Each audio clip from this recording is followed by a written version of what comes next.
On Eyewitness News Point Blank tonight, we are looking at the FX committee that was set up by government to address the issue of the Ghana cedi, whether to depreciate further or the depreciation would be arrested. Now, this is not the first time a government is attempting, Setekpe, through the Century Consensus, had done something at a time attempting to address general economy plus the cedi, of course, being inclusive.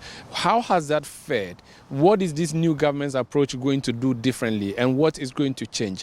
I'm going to have a conversation tonight with economist Mr. Kwame Pianim. Sir, you're welcome to Point Blank. Thank you very much. It's a pleasure to be here. What have you been up to? You've been quite quiet. Oh, I'm getting ready to retire, or rather I'm trying to retire unsuccessfully. What has been the stumbling blocks? Oh, I'm trying to do some fish farm, and it's different from what I've done before. Oh, really? Akudikope in the Esujaman district. Okay. So I'm struggling with it. How is that? Is that like something to just take away your boredom, or is for business, for money making? To keep busy and active. How is it going? Not badly. Could do better. Are you benefiting from the one district, one factory? Maybe is there any government policy at the local level that is assisting you in this project? It is there. I mean, there are issues that need to be addressed, you know. For example, the inputs, 60% of the cost is feed. And some of the inputs, when the people who are making the fish feed import it, they have to pay duties. If the same thing is going for poultry feed, they don't have to pay. So there need to be some coordination and streamlining so that the fish industry will also become viable and sustainable. So poultry is being focused or targeted, but fish is not an industry that is being considered. It's a dysfunction between government policies as to supporting raw materials for industry as a whole. And that needs to be coordinated. Very well. That's not the purpose of tonight's discussion. Let's talk about the FX committee. The Minister for Finance Deputy, Mr. Adu-Boahen, last week inaugurated a committee that is supposed to observe and possibly find solutions to the depreciating Ghana cedi, among a number of other issues. You may have seen that story. What are your perspectives initially? Look, I don't really know the objective of this committee. First and foremost, I think a distinction has to be made on the exchange rate, the management of the exchange rate. This is the core function of the central bank. And it was for a good reason that the management of the foreign exchange, the stability of the currency, was made the responsibility of the central bank. And the central bank was removed from under the Ministry of Finance, became independent. If you look at the Constitution, the governor of the central bank is the only public official who is exempted from chairing his own governance committee. That's the board of Bank of Ghana, for a purpose. We don't want outside interference. And there's gradually creeping in Ghana this politicization of the foreign exchange management. I think it's bad. It's on a very bad, slippery slope. And I find it a little bit disheartening that the NPP that fought to make the central bank independent of the Ministry of Finance are also the ones who are promoting this step that may lead to undermine, I call it a slippery slope to undermining it, and politicizing foreign exchange. What is the exchange rate? The exchange rate gives you a measure of whether your demand and supply of foreign exchange are in balance or there's a disbalance. If you don't control your foreign exchange rate, you don't manage it, then you are like the CFA franc, it's pegged to the euro, and the French manage it for them. You have stability. We in Ghana are beginning to talk at a stable cedi is the litmus test for sound economic management. We should get away from that nonsense. You see, if you are able to adjust your exchange rate, and the problem that was in Greece, Portugal, and Spain vis-a-vis the euro was that because they gave up the management of their foreign currency, and adopted the euro, they could not adjust it to attract investors and to attract tourism and foreign exchange into their country. And therefore, they went through a whole lot of difficulties. For example, as a rule of thumb, if you have inflation rate about 10%, you expect your currency, give or take more or less, to depreciate by, say, 11, 12%. So those industries that are export-oriented are protected and they are competitive outside. So a stable currency is not necessarily good. You need it to be flexible. And that's why, we had a fixed exchange rate. It took President Rawlings a long time when moving us from a market-determined economy to a reasonably market-oriented economy to change. We have floating exchange, fixed exchange, and then now we have a managed float. So I do not understand why anybody thinks you have a cure for exchange rate development, the movement in exchange rate. It's like a headache. It tells you that there's something wrong in the body politic, and then you take measures. So that's my first response. So we'll do the technical discussion, but quickly on the issue of politics, you do not think that foreign exchange should be, exchange rates should be politicized? Now, ultimately, when the cedi fails, the government will fail. Again, considering the fact that it was a major campaign issue ahead of 2016, when the cedi fails you, the country, you would have failed in your management of the economy. Ultimately, you lose the elections. Shouldn't a government, through its finance ministry then, be interested in how the cedi is doing, and by which extent they should be having a committee like the one we are having to have this addressed? I had this argument with a senior minister, Yao Safo-Mafo, in the early days, when we were trying to make the central bank independent of the Ministry of Finance. I say, Yao, why do you think a governor who does not owe any allegiance to the constituents will perform better than a minister of finance who has been elected, who has his finger on the pulse of the voters? And he said, look, people don't realize Yao Safo-Mafo is a mechanical engineer. He's a financier. He was trained more in the German environment as a banker. You see, in Germany, because he went through this high inflation after the Second World War, they decided that the chairman, the president of the Federal Reserve Bank, if there's a conflict between him and the Minister for Finance, the Minister for Finance resigns. Because Germans trust a technocrat better than they would trust a politician who is doing things for a 4-year term. What we have in Ghana is a need to transform the economy. And that's what Nana Akufo-Addo came to power on. We said to transform the economy from the Gadgetsburg economy to a modern, resilient economy. But what if your governor, like you said, is not accountable to the electorate, so he really has nothing to lose? The finance minister has a lot to lose. The government has a lot to lose. So ultimately, they would bear the brunt, and for that matter, they need to intervene. It's a Ghanaian citizen who bears the brunt. When the cedi is changing, the cost is borne by the Ghanaian. Okay, there are ways of doing this. You want to promote exports. This committee they've set up should not be called Foreign Exchange Developments Committee. You want to make Ghana an export-oriented economy. You want to generate, when I discussed this with the Minister for Finance, Ken Oforiatta, his idea was that he wants to be able to increase foreign exchange earnings in Ghana so that we are not talking about 3 months international reserves or 3 months. We want to go to a year, 2 years. It's the policies that you pursue. For example, the first time, it was 2019, the first time when the cedi started depreciating very fast. What triggered it? The Minister for Communication and the government had decided MTN should sell 30% of their stake to Ghanaians. MTN, through not well-designed regulatory regime, has become the biggest bank, deposit bank in Ghana.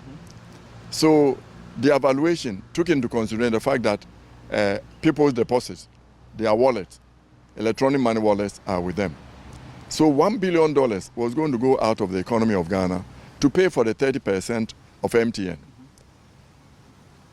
If this was a government decision at cabinet level, somebody should have said, we don't have enough reserves to send 1 billion cedis to South Africa because the owners of MTN are in South Africa. So people assume $1 billion Ghana, that is the whole cocoa earnings in Ghana. So that is going. So what is left to support foreign exchange developments in Ghana? So the cedi started depreciating. So the policies you make reflect on that. Transformation. If we put enough money in agriculture to transform it, increase yields, increase mechanization, and what we cannot eat, we can it. We remove rice from the import bill. That's close to maybe a couple of hundreds of millions of dollars. We remove tomato paste because we are importing. Can you see any of our food that you eat without tomato paste? So we can remove that. So gradually, 3 years, if you focus on transforming agriculture, it will have become to bear fruit. So what's your point? Is it your point that the committee is needless and useless and should be scrapped, or the committee's focus is wrong and has to be redirected? The focus is wrong. The committee is made up of some very competent people. They are too busy. The Minister of Agriculture should be busy transforming agriculture. The Minister for Trade should be busy talking about sitting down with industry to decide the trade protocols. That is, we assume that because the African Continental Free Trade Area, the headquarters in Ghana, we are going to benefit. We are not going to benefit. We don't have an industrial base. Ethiopia has an industrial base. They are selling electricity at 3 cents per kilowatt hour, electricity about 15 cents per kilowatt hour. What industry do we have? This free trade comes into effect if we don't influence the protocols that will determine what goods you can export to what country. Countries like Kenya, Rwanda, Ethiopia, North African countries, South Africa, these are the industrial countries. They are going to benefit. We are not going to benefit. We are just going to be importers. What should have been the involvement, if there should have been at all, of the office of the Vice President or the Vice President, since he is the chairman of the Economic Management Committee, in this FX committee that we are seeing? No mention has been made of the Vice President. No, I'm not going to go into, I'm going into the cabinet. The cabinet decided. You see, the first directive I saw said the cabinet has directed that a bipartisan committee should be formed. Bipartisan means two. If the cabinet wanted a non-partisan, they would have said non-partisan. What has been formed is non-partisan. Bipartisan, I thought, was to get the two main parties, NDC, NPP, to sit down, back-channel communications, to say, let us stop politicizing the exchange rate. We know better. NDC knows better. We know better that exchange rate is just a symptom of a deeper problem, as if we have a headache. So what we do, we need to transform the economy. But if you do not focus on transforming the economy, the people inside, they are a 40-member committee. Are we serious? In the 4th year of this administration, we don't need ideas. We've had ideas. Really? Aviation hub, we've had it. Financial service sector, the only first time we discussed it, Barclays was involved. So we've had this aviation hub, we can have it. What should have been happening in the 4th year instead? Action. Is that lacking? Is that lacking? I don't know. But if I see this committee, it seems like a public relations stunt. We are not interested in public relations stunts. These people are too busy. Look, the point is this. Foreign exchange management, the stability of the currency should be something that is done by technocrats outside the political purview. So that when something goes wrong, you and I, as Ghanaian voters, We should not blame the government. We should blame the governor of the central bank. The president's job is to appoint good people to work for him. If the president appointed the wrong governor and things are happening, of course, let's vote against him and get him out of power. You have issues with this committee. How different is this committee from the one you were a part of, the Senchi one, that came up with the Senchi consensus? The Senchi consensus was Ghanaians getting together to build a consensus for moving the economy forward. The whole economy. It didn't have anything to do with foreign exchange. It would have been integral, wouldn't have it been? The foreign exchange, as I said, is a symptom. It's taking the temperature of somebody who is sick, who is coming in front of you. See, the temperature is high. The foreign exchange management going up and down. It means there's something wrong. The demand and supply equation for foreign exchange. We have GIPC. GIPC's job has been to attract foreign direct investment. It doesn't matter if your exports, your imports exceed your exports. For a developing country, it is normal. I'll go back to the Senchi again and ask you whether you do not think that it's appropriate for this government to come up with its own committee, considering the fact that it boycotted at the time an opposition party the agreements that were made or had at Senchi. So this is their new path towards managing the economy, no? No, I'm saying that the title, Foreign Exchange Developments, is wrong. If we need to talk about economic transformation, that's what we want to do, okay? This 40-member committee, look at them. They are busy people. They are managing banks, managing ministries. What time do they have? They'll be advising. How do you advise? Advising whom? The Bank of Ghana? The Minister for Finance had an opportunity as a member of cabinet to make sure that the right people were appointed to serve as directors of Bank of Ghana. If he did that, he didn't need this committee. So this committee, if it's a public relations stunt, that's fine. If it's eye service, that's fine. But I cannot see them contributing to anything. Immediately, what should happen then to the committee? The committee, let's scratch them. Look. Let's trust them. Scratch it. Scrap. No, let them go and do their work. Let the Minister for Agriculture go and continue with transforming. So dissolve the committee. Dissolve it. We don't need it. What is it for? They are going to meet. We spend the little money, some money we don't have, making tea for them. What are they going to do? 97.3 Citi FM. This is Point Blank on Eyewitness News. My guest tonight is Kwame Pianim. He's an economist. I am Umar Rusanda Amadu. We are broadcasting on 97.3 Citi FM. It's a conversation around the FX committee. His understanding, based on what he has seen, the publications and so on, is that this committee is not entirely necessary as of this time. This should be an acting period and not a soliciting of ideas year. And he thinks that the 40-member committee, the members of that particular committee, are busy people who should be given, or who should actually be busy with other things, including the ministers of state. Now, we could have appointed a technical committee of experts to take a look and come and give government advice. Or ask the governor of the central bank to set up a committee of experts, bring some foreign exchange management experts to guide them who spend full time to be able to do it. Look, a major Achilles heel of this economy is the energy sector. Okay? A lot of our problems are coming from the energy sector. Without cost-competitive energy, we cannot industrialize. We cannot even process the excess food we get from a re-energized, buoyant agricultural sector. We should focus on that. Then, if you want to do something about exports, developing exports, the Minister for Agriculture, Minister for Trade, let them sit down and move.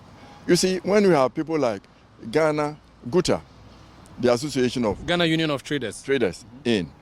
Okay, you want to convert them into trading made in Ghana goods. Make sure that we tell all our manufacturers, appoint retailers to retail your things for you. You know, GUTA now is becoming powerful that they think they can go to the shops and start terrorizing so-called foreigners who are doing retailing. GIPC is the one who licenses people who want to do retailing. They have to have a certain minimum capital. If you let Guta members start doing this, you attract criminal elements who start attacking foreigners. Unfortunately, the foreigners who are easy targets are Nigerians. In Ghana, we are not moving anywhere without ECOWAS. We are a small economy, 30 million people, as opposed to ECOWAS, about 300 to 400 million. You know, maybe 60 billion GDP, as opposed to the total of ECOWAS with maybe 10 times that purchasing power. You know, so we don't need to let people go in. Maybe GIPC should find people who go into the markets to find out if somebody is trading contrary to their rules. But we should not take the law. We are law-abiding people. We should not allow people to take the law into their own hands to chase people around. Okay, so there are things we can do as an economy. Want to become an aviation hub? Let's get people who built a place like Dubai. Get the advice. You know, the world is too old now. We don't reinvent the wheel. Let's go back to the issue of the depreciations of the cedi. Can a small country like Ghana actually say that we are going to arrest the depreciation of our currency? Is that even necessary or possible against a major currency like the USD? We manage our currency. It's been managed before, okay? Since records started in '94, when Bloomberg, for instance, started tabulating, the cedi has never performed better. It's always been depreciating against the cedi every year. And so should it be an issue that we should be bothering our heads over, or there should be other focus? I think that we have the central bank to do the job. Let's add the central bank, put together a paper for cabinet to discuss. How do we do? You see, it's a balance between what you export, what you import, and what foreigners are prepared to lend to you. Okay? We as a developing country, we export, we import. Our imports will exceed our exports. Why? Because the oil business, they may bring in $1 billion in equipment to be able to do their work. So that is excess imports over exports. But once they start producing, exports is going out. We use it to refinance it. So yes, there are issues, but they have to be managed properly. It's not something that you debate in the public. You know, the central bank, every or 6 months, they are supposed to send a statement, Parliament. And their records, at the end of the year, they send all foreign exchange, inflows, outflows, whatever they've done, to the Auditor General. The Auditor General audits it and sends a report to Bank of Ghana, to the Parliament. So Parliament has the right, the Finance Committee of Parliament. This committee could have been set up by the Parliamentary Subcommittee on Finance to look into that. You know, get technicians full-time to do, how do we set up a financial services hub? How do we set up an aviation hub? Tourism is one thing. How do we do tourism? Which tourists are coming to our dirty shores? When we are traveling from here to Kumasi, is there a restaurant where you can eat without spending the rest of the week sitting on your toilet? It's a new decade. What is your forecast in terms of the Ghanaian economy in 10 years' time, in 20 years' time? What's your own forecast of Ghana? We don't have time. We need to be serious in managing the economy. First and foremost, corruption should be out. Is it being addressed well? There should be no... You are here with me. What have we done about corruption? We came, the banks. There was a lot of difficulties in the banks. Who caused the problems? Banking Supervision Department of Bank of Ghana, which was complicit. And then some individuals whom Bank of Ghana said were fit and proper people to be shareholders in banks, who decided to use their banking license to steal people's fixed deposits to finance themselves. What have we done? Some people are on trial. They are on trial. How long has it taken us? Let's move it. You see, when the government has spent a lot of taxpayers' monies in order to pay for some of these difficulties. We've been there before.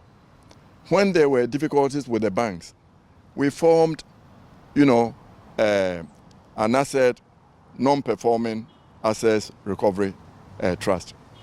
What we should have done, so that in the Ghanaians' mind, the people who stole people's fixed deposits, we are taking them to trial, so that people don't say it's politics. This is a year of politics. People say it's political.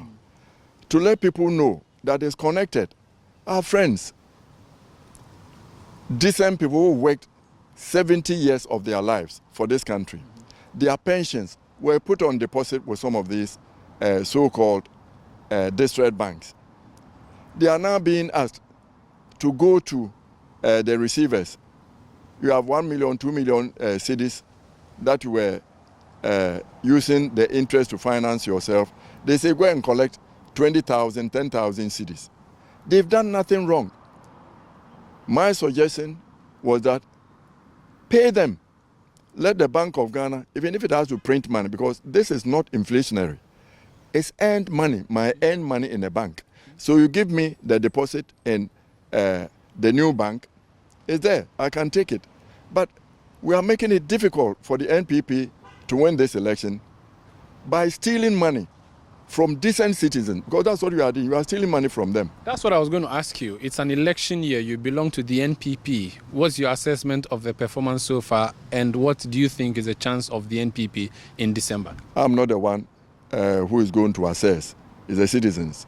I think that from where we took off, fundamental, we've done significantly well. I think the Minister of Finance and the cabinets have done very well in stabilizing the economy. But economic stability is an insufficient, it's a necessary but insufficient condition to accelerate. We are talking about the economy growing about, say, 7%. But the growth that we've been achieving has not been promoting poverty reduction. Go and look at the data. Poverty in Ghana has been increasing. So it is not creating jobs. Because where is it coming from? Where is the growth coming from? From cocoa, from gold, from oil. These are not the jobs that create employment for the youth. But if it was in agriculture, in industry, maybe it would create jobs. So, so what I'm saying is that it's the Ghanaian people who are going to give the verdict. But some of these issues that we are not addressing properly. So if we set up an asset recovery trust, distressed banks asset recovery trust, then the Ghanaians will know that the monies we are paying to them, we are going to sell the assets of these people who stole their fixed deposits to repay. And is that from the taxpayer? Men's Gold. The man says he has assets in Dubai. If we set up Men's Gold Asset Recovery Trust, they will get hold of him, get his monies in Dubai, wherever he has them, retrieve them, and pay these people. Why are we allowing Ghanaians to suffer? When I'm putting money in a bank, I put it in because the bank is regulated, licensed by Bank of Ghana. I trust Bank of Ghana. Most people can read balance sheets. So the fact that banks have to publish their balance sheet is not good enough. There should be a commentary from banking supervision attached as to what risks that bank is facing, what weaknesses, and what they need to strengthen it. Thank you so much, sir, for your time. You are welcome. That's Mr. Kwame Pianim, economist, speaking to us on a wide area of issues, but specifically we're focused on the new FX committee that's been set up to oversee a number of other issues, including the management of the depreciating Ghana cedi. That has been point blank for tonight. My name is Umaru Sandamado. Production by Sixtus Don Ulo with support from Marie-France Forjo, Zoe Abubedu, and the technical team from Godfred Odum. Thank you for listening. The low-hanging fruit It's oil. Charlie, come and take a Carter's photo. We are having a more conversation. Come. So which are the areas that you think can immediately be addressed or targeted? I think one of the low-hanging fruits is oil. We're going to try to de-risk the eastern area, the voltaic basin. You know, and people in the press, you don't help us. They are talking about the fiscal regime. Fiscal regime is not what you decide. It's competition. The oil we have in the ground now, if we don't take it out very quickly, within the next 5-10 years, a time is coming when the big guys, ExxonMobil, BP, Shell, will not do any exploration. There's pressure. Climate change is real, and people don't want fossil fuel.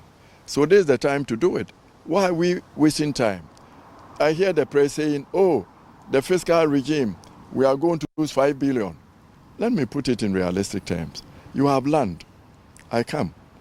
As I have people, I have hoes and cutlasses. To develop. To develop. We are going to make yam mounds here, to grow yam. When we finish 100 yams, maybe you can take about 40 yams for your place. You say, no, I want 70, you take 30. And then you, the press people, when we are discussing, you say, oh, they are stealing 30 tubers of yam from Ghana. That thing has not been developed. So the developer's benefit is the 30. So it's competition. The developers can come to Ghana, they go to Mauritania, they can go to Angola, they can go to Mozambique. What is the best to attract them? You choose the best deal. The best deal. So a committee that would have sat at the Minister of Energy and Finance to see, let's take a look at this fiscal regime. With GIPC, how do we attract people to come into the oil sector? When they come in, they are investing billions of dollars. That's inflow. When they finish exploration and they are also exporting, foreign exchange is coming in. Those are by far more important than, people sitting there and drinking tea and talking about foreign exchange developments, exchange rate, arresting it. Thank you so much, sir. You're welcome.